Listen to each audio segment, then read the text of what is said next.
السلام علیکم۔ میں یہ لکھ رہا ہوں کیونکہ میری پوری فیملی نے یہ دیکھا ہے، میں نے، میری بیوی نے، میرے 2 بچوں نے اور میری امی نے جو ہمارے ساتھ رہتی ہیں۔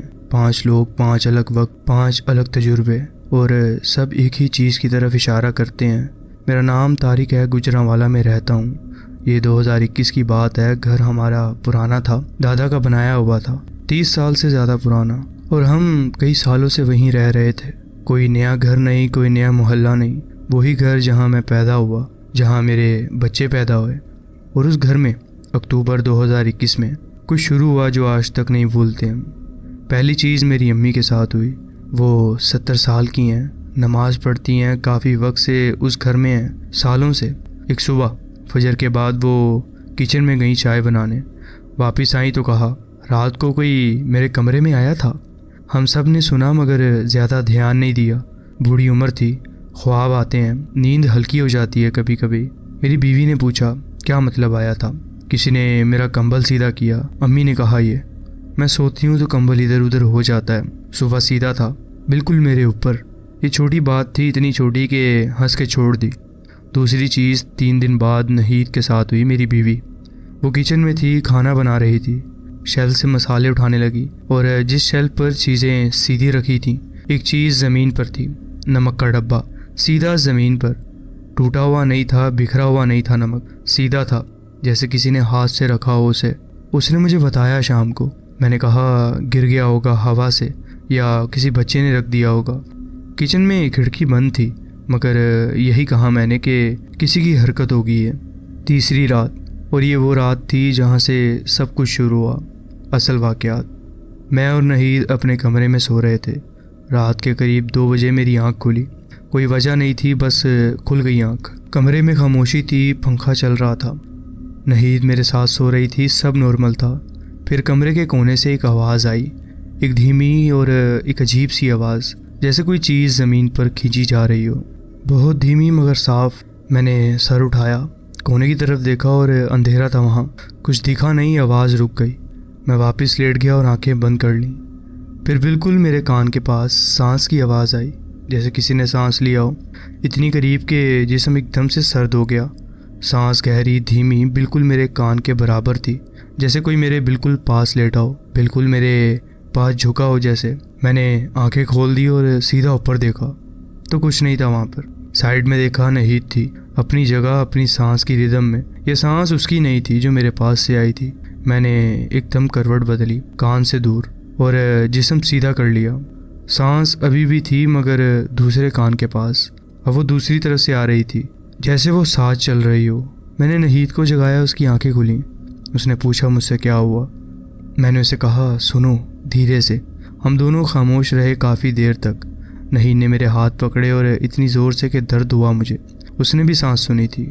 صبح ہم دونوں نے ایک دوسرے کو دیکھا، بنا کچھ کہے، اور دونوں جانتے تھے کہ یہ ایک خواب نہیں تھا۔ امی کو بتایا، انہوں نے سنا، چپ رہیں، اور کچھ دیر پھر کہا یہی تھا جو میرے کمرے میں بھی آیا تھا، جو میرے ساتھ بھی ہوا تھا، اور اس دن تم ہنس دیے تھے۔ بس ہم تینوں کچن میں بیٹھے رہے، کوئی کچھ نہیں بولا کچھ دیر۔ پھر زارا، میری بیٹی 10 سال کی، نیچے آئی اسکول کے لیے۔ اس نے ہم تینوں کا چہرہ دیکھا اور سیدھا پوچھا کیا ہوا آپ سب کو؟ ہم نے کچھ نہیں کہا، مگر زارا نے ایک چیز بولی جو ہمیں پتھر کر گئی۔ رات کو میرے کمرے میں بھی کوئی تھا بابا۔ میں نے سوچا آپ لوگ ہو۔ کیسا تھا؟ میں نے پوچھا اس سے، آواز مشکل سے نکلی میری۔ پتہ نہیں، زارا نے کہا، اور بالکل کیجولی، جیسے بچے بولتے ہیں۔ بستر کے پاس کھڑا تھا، میں نے آنکھیں کھول کے دیکھا اور پھر سو گئی۔ 4 لوگ، 4 راتیں، 4 الگ تجربے، مگر ایک ہی گھر میں ایک ہی وقت۔ اکتوبر کا وہ ہفتہ۔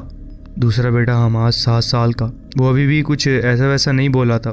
میں نے اسے پوچھا سیدھا، بیٹا تمہارے کمرے میں کچھ ہوا ہے کیا؟ اس نے مجھے دیکھا، پھر نیچے دیکھا، پھر بولا میں نہیں بتانا چاہتا۔ میں نے اس سے کہا کیوں؟ وہ کہہ کے گیا تھا کہ کسی کو مت بتانا۔ کمرے میں خاموشی آ گئی جو بیان نہیں ہو سکتی تھی۔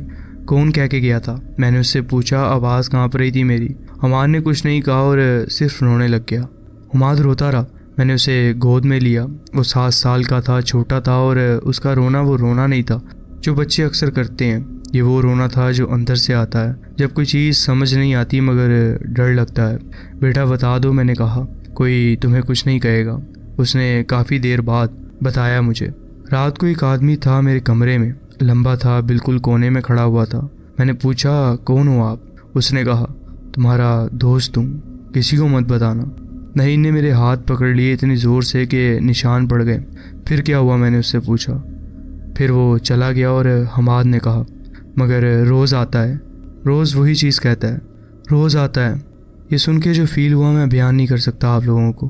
ایک بچے کو 7 سال کا کوئی ایسی باتیں کر رہا ہے اور وہ ڈر کے چپ تھا۔ ہم سب کو الگ الگ طریقوں سے کچھ ہوا تھا، مگر حماد کو سیدھا اس نے یہ الفاظ کہے تھے۔ اس رات ہم سب ایک کمرے میں سوئے، سب 5، امی، میں، نہید، سارا، حماد۔ سوچا کہ ایک ساتھ سیف رہیں گے۔ رات کے قریب 1 بجے کمرے میں ایک دم ٹھنڈ سی ہو گئی، اتنی ٹھنڈ کہ کمبل کے نیچے بھی سرد لگنے لگا، جبکہ پنکھا بند تھا۔ امی نے سب سے پہلے محسوس کیا۔ انہوں نے آیت الکرسی پڑھنا شروع کی زور سے، سب کو جگاتے ہوئے، اور ہم سب اٹھ گئے۔ کمرے کے کونے میں ایک کونا جو دروازے کے ساتھ تھا، اندھیرا زیادہ گہرا تھا، اتنا گہرا کہ لگتا تھا وہ حصہ کمرے سے کٹ ہو گیا ہے، وہ حصہ ہی نہیں ہے کمرے کا۔ اور اس اندھیرے میں کچھ کھڑا ہوا محسوس ہو رہا تھا، لمبا فگر، وہی جو حماد نے بتایا تھا۔ اتنی لمبی کہ چھت سے لگتی تھی وہ فگر، مگر نارمل گھر تھا، چھت نارمل ہائٹ کی تھی، وہ انسانی نہیں لگتی تھی۔ ہم سب نے دیکھا 5 لوگ ایک ہی وقت پر، کوئی شک نہیں رہ گیا تھا، کوئی شاید نہیں تھا، یہ سچ تھا، یہ وہاں تھا۔ امی نے پڑھنا جاری رکھا زور سے، آواز کانپ رہی تھی مگر رکی نہیں۔ میں نے بھی کلمہ پڑھنا شروع کیا۔ وہ فگر ہلی 1 قدم ہماری طرف۔ امی کی آواز تیز ہو گئی، اتنی زور سے کہ پورا گھر گونجا۔ میں نے ساتھ دیا، نہید کی زبان بھی ہل رہی تھی، وہ کیا کہہ رہی تھی پتہ نہیں، مگر کچھ کہہ رہی تھی۔ وہ فگر رکی 1 پل کے لیے، پھر دوسرا قدم لیا پیچھے کی طرف اور دور ہوتی گئی۔ ہم نے پڑھنا جاری رکھا، 1 منٹ، 2 منٹ، 3 منٹ۔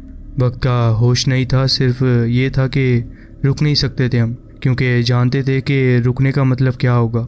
وہ دھیرے دھیرے کونے میں، اندھیرے میں اور گھلتی گئی، جیسے اندھیرا خود ہی اسے کھا گیا ہو۔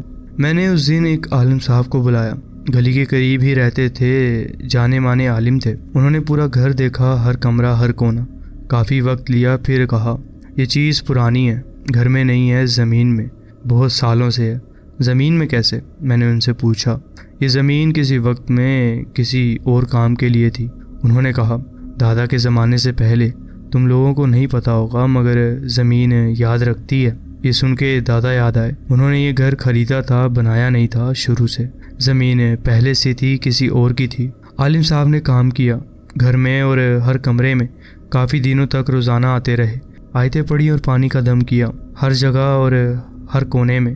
ہم سب نے ان کے کہنے پر بھی کچھ آیتیں پڑھیں۔ گھر میں موبائل سے اذان لگانے لگے۔ رات کو سورہ ملک پڑھنا معمول بن گیا تھا ہمارا۔ پہلی رات جب وہ سب کیا گیا کچھ نہیں ہوا، دوسری رات کچھ نہیں ہوا، تیسری رات حماد کے کمرے سے ہلکی سی آواز آئی، جیسے کوئی دور جا رہا ہو، مگر کوئی فگر نہیں دکھا۔ چوتھی رات کچھ نہیں ہوا۔ دھیرے دھیرے گھر نارمل ہونے لگ گیا، ہفتوں میں، مہینوں میں۔ وہ جو چھوٹے چھوٹے واقعات ہونے لگ گئے تھے وہ بھی ختم ہو گئے۔ میرا کمرہ، وہی سانس، وہی آواز، وہ بھی بند ہو گئی۔ اور حماد، وہ چھوٹا بیٹا، اس نے ایک دم سے بتایا بنا پوچھے، بابا وہ اب نہیں آتا۔ اچھا ہوا نا، میں نے اس سے یہی کہا۔ اس نے سر ہلا دیا بس، اور پھر بولا مگر وہ کہہ کے گیا تھا۔ میں نے اس سے کہا کیا؟ حماد نے میری طرف دیکھا، اور اس عمر میں بھی اس کی آنکھوں میں کچھ تھا جو بچوں کی آنکھوں میں نہیں ہونا چاہیے۔ اس نے کہا کہ وہ کہہ کے گیا تھا میں واپس آؤں گا۔ آج تقریباً اس بات کو سال ہو گیا ہے، گھر وہی ہے، ہم وہی ہیں، کچھ نہیں ہوا ابھی تک دوبارہ، مگر ہم بھولتے نہیں ہیں اس واقعات کو۔ ہر رات اس گھر میں آیتیں پڑھی جاتی ہیں، کوئی مس نہیں کرتا، کوئی بولتا نہیں ہے۔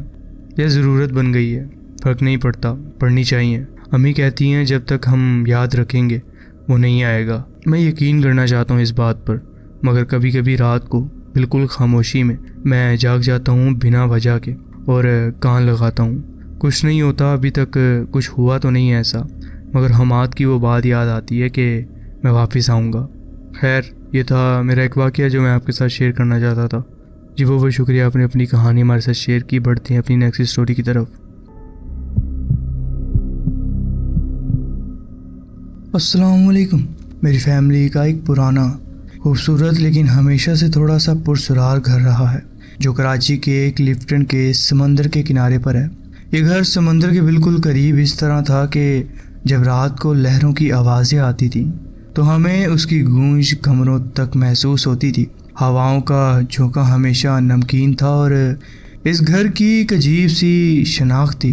لوگ کہتے تھے کہ یہ جگہ دوسرے گھروں سے مختلف ہے، اس میں کچھ ایسی چیز ہے جو سمجھ نہیں آتی۔ سالوں تک یہاں ایسے واقعات ہوتے رہے جو سمجھ سے باہر ہیں۔ چھوٹی چھوٹی چیزیں جیسے چابیاں، کتابیں یا برتن اچانک غائب ہو جاتے اور پھر بالکل الگ اور عجیب جگہ پر دوبارہ ملتے، جیسے کسی نے جان بوجھ کر رکھ دی ہوں یہاں پر۔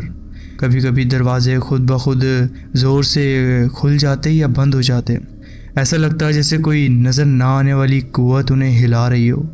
بجلی کے بلب اچانک سے پھٹ جاتے، لیکن نہ تو وہ وولٹیج کا مسئلہ ہوتا اور نہ ہی کوئی واضح وجہ۔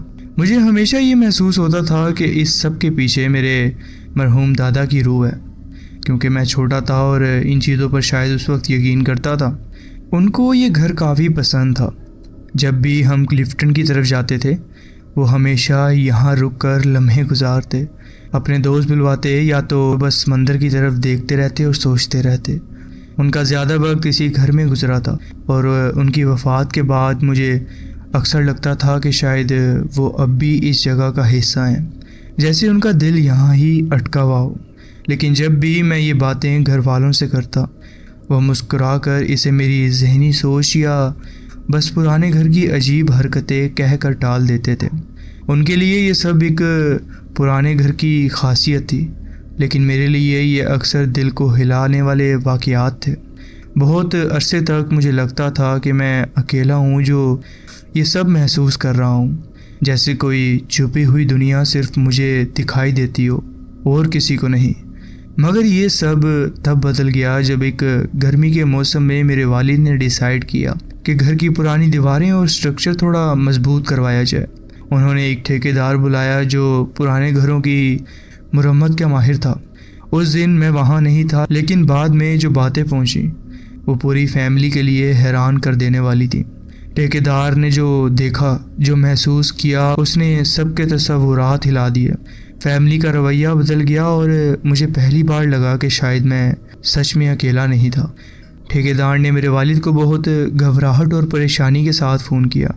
اس کی آواز میں وہ خوف صاف محسوس ہو رہا تھا۔ اس نے کہا کہ جب وہ ڈرائنگ روم میں اپنی لکڑی کاٹنے کا آلے کے ساتھ کام کر رہا تھا تب ایک عجیب اور سمجھ سے باہر واقعہ ہوا اس کے ساتھ۔ وہ اپنے کام کی روٹین میں مصروف تھا، لکڑی کا بھور اڑ رہا تھا اور اچانک اس نے دیکھا کہ اس کا سب سے ضروری آلہ جو اس کے پاس ہی رکھا تھا غائب ہو گیا۔ پہلے اس نے سمجھا کہ شاید اس نے کہیں رکھ دیا ہوگا یا دھیان میں نہیں کہ وہ کہاں رکھ کر بھول گیا، لیکن جب اس نے چاروں طرف دیکھا تو اس کا رنگ اڑ گیا ہو جیسے۔ اس نے پورے گھر کا کونا کونا تلاش کر لیا، ڈرائنگ روم میں، وراندے میں، حتیٰ کہ اسٹور روم تک دیکھ لیا۔ ہر شیلف، ہر ٹیبل، ہر جگہ دیکھی، لیکن وہ آلہ کہیں نظر نہیں آیا۔ پھر جب وہ تھوڑا تھک کر بیٹھا اس نے سوچا کہ شاید اس کا دماغ گھوم رہا ہے، لیکن پھر اس نے ڈیسائیڈ کیا کہ ایک دفعہ پورا گھر اوپر سے نیچے تک دوبارہ دیکھوں۔ اور جب اس نے دوبارہ تلاش شروع کی تو اس کا وہ آلہ ایک ایسے کمرے میں پڑا ملا جہاں وہ اس دن آیا تک نہیں تھا۔ وہ کمرہ بند نہیں تھا، لیکن وہاں کسی کا جانا بھی ممکن نہیں تھا۔ سب سے زیادہ حیرت کی بات یہ تھی کہ وہ آلہ بالکل سیدھا اس جگہ پر رکھا تھا اور ایسے رکھا ہوا تھا جیسے کسی نے جان بوجھ کر وہاں رکھ دیا ہو۔ اس واقعے نے ٹھیکیدار کو ہلا کر رکھ دیا۔ اس کے لیے یہ صرف ایک پرانا گھر کا معمولی مسئلہ نہیں تھا۔ اس کی سانسیں تیز ہو چکی تھیں اور اس نے فوراً میرے والد کو فون کیا تھا۔ اس کی آواز میں وہ خوف اور پریشانی اتنی کہ میرے والد نے پہلے ہی بعد میں سمجھ لیا کہ کچھ غلط ہے۔ اس نے سیدھا کہا، سر میں یہاں کام نہیں کر سکتا، یہ جگہ ٹھیک نہیں لگتی مجھے، یہاں کچھ ایسا ہے جو سمجھ سے باہر ہے۔ یہ بات سن کر میرے والد پہلی دفعہ چپ ہو گئے تھے۔ انہوں نے ہلکا سا تھم کر جواب دیا، جیسے وہ بھی اپنے دل کا راز چھپائے بیٹھے ہوں۔ تب انہوں نے مانا کہ وہ بھی کچھ ایسے واقعات محسوس کر چکے ہیں جو سمجھ سے باہر ہیں۔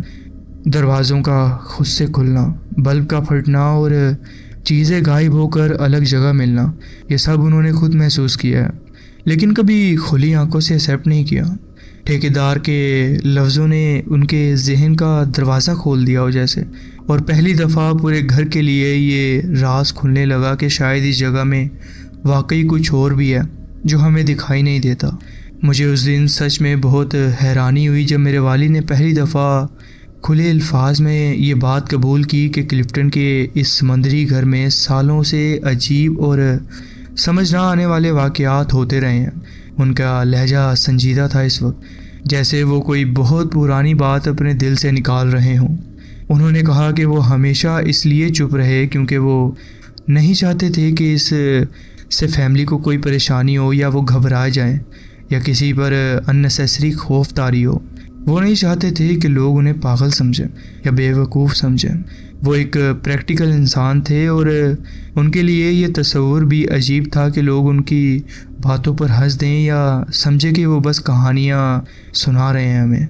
اور ساتھ ہی انہوں نے یہ بھی بتایا کہ یہ پہلی دفعہ نہیں تھا کہ کسی کام کرنے والے نے گھر چھوڑ دیا ہو کام کرنے سے۔ پہلے بھی کچھ مزدور آئے تھے جو دیواریں پینٹ کرنے یا مرمت کے لیے رکھے گئے تھے، لیکن وہ اکثر آدھا کام کر کے ہی بھاگ جاتے تھے بنا کسی وجہ کے۔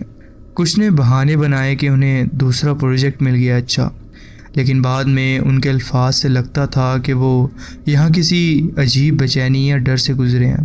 ایک مزدور نے چپکے سے کہا کہ اسے یہاں اکیلا رہ کر لگتا ہے جیسے کوئی اسے دیکھ رہا ہو، اس کے آس پاس کچھ محسوس ہوتا ہے اسے، اور رات کے وقت گھر کا پرانا ووڈن فلور پر قدموں کی ہلکی ہلکی آواز سنائی دیتی ہے۔ یہ باتیں میرے والد کے ذہن میں تھیں، لیکن انہوں نے کبھی کسی سے شیئر نہیں کی تھیں۔ لکڑی کاٹنے والے آلے کا واقعہ جو سب نے سنا تھا ہمارے لیے ایک ٹرننگ پوائنٹ بن گیا۔ وہ ایک ایسا لمحہ تھا جہاں سب کو یقین ہو گیا کہ میں جو اتنا عرصے سے کہہ رہا ہوں وہ صرف میرے خیالات نہیں ہیں بلکہ حقیقت ہے۔ اس دن گھر کے تمام افراد کے چہروں پر وہ ایک سوال تھا، یہ سب ہو کیا رہا ہے آخرکار؟ ہم سب نے مل کر سوچا اور یہ بات سمجھ آئی کہ اس گھر کی سب سے گہری یادیں میرے دادا سے جڑی ہوئی ہیں۔ یہ گھر ان کے لیے صرف ایک عمارت نہیں تھی، یہ ان کی آزادی کا کونا تھا، وہ جگہ جہاں وہ سمندر کی ہواؤں کا مزہ لیتے تھے، اپنے دوستوں کے ساتھ بیٹھا کرتے تھے، یہ بس خاموشی میں سوچا کرتے تھے۔ ہر دیوار، ہر کمرہ ان کی گزرے ہوئے لمحوں کا گواہ ہے۔ شاید اسی لیے ان کے دل اس جگہ سے جڑے ہوئے تھے، اور ان کا جذبہ اتنا گہرا تھا کہ موت کے بعد بھی وہ اسے چھوڑنے کے لیے تیار نہیں تھے۔ یا یہ صرف ہمارا خیال تھا؟ دنیا میں اور بھی ایسی کئی مخلوق ہیں جو ہمیں نظر نہیں آتی لیکن ہوتی ضرور ہیں۔ ایسے محسوس ہوتا ہے کہ ان کی روح اب بھی ان دیواروں کے درمیان چھپی ہوئی ہے، ان یادوں کو سنبھالے ہوئے جو وہ دنیا میں چھوڑ کر گئے تھے۔ یہ تھا میرا ایک واقعہ جو میں آپ کے ساتھ شیئر کرنا چاہتا تھا۔ جی بہت بہت شکریہ آپ نے اپنی کہانی ہمارے ساتھ شیئر کی۔ تو جی فرینڈز، یہ تھی آج کی سٹوریز۔ آپ کومنٹس میں ضرور بتائیں کہ آپ کو یہ سٹوریز کیسی لگیں۔ اگر آپ کو یہ سٹوریز اچھی لگی ہوں تو ویڈیو کو ضرور لائک کیجیے اور چینل کو ضرور سبسکرائب کیجیے اور بیل آئیکن کو ضرور پریس کر لیجیے تاکہ آگے آنے والی کہانیاں ویڈیوز آپ سے مس نہ ہوں۔ اپنا خیال رکھیں اور ملتے ہیں نیکسٹ ویڈیو میں۔ اللہ حافظ۔